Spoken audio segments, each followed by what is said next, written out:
Բարև ձեզ, մեր տարածաշրջանում, մասնավորապես հարևան Ադրբեջանում տեղի են ունենում իրադարձություններ, որոնք առնվազն արժանի են մեր ուշադրությանը, քանի որ դրանց ալիքները ուզենք թե չուզենք հասնում են նաև մեզ։ Խոսքը վերաբերում է Ադրբեջանի քաղաքական դաշտը ցնցած իրադարձությանը երկրի գորշ կարդինալ Ռամիզ Մեհդիևի ձերբակալությանը։ Բայց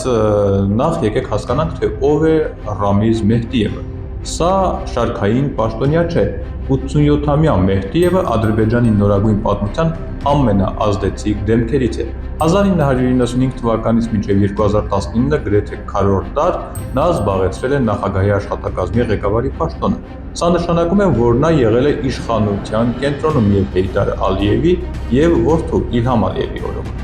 Շատ վերլուծաբաններ կարծում են, որ Իլհամ Ալիևի կառավարման առաջին տարիներին երկիրը կառավարել է փաստացի հենց Մեհդիևը։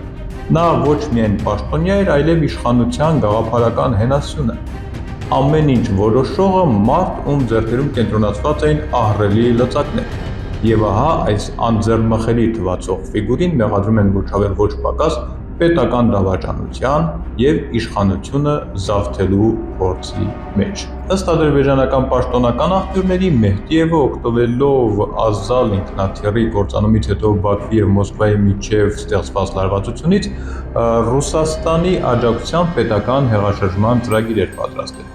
Նա նույնիսկ ապագա կառավարությամբ պետական խորհրդի անդամների ցուցակներ փոխանցել ռուսական կողմին։ Սակայն տեղի ունեցել անսպասելին, ռուսական կողմը Դուշանբեում Ալիևի հետ հանդիպման ժամանակ ինքն է մատնել Մեհդիևին, ամբողջ տեղեկատվությունը տրամադրելով Ալիևին։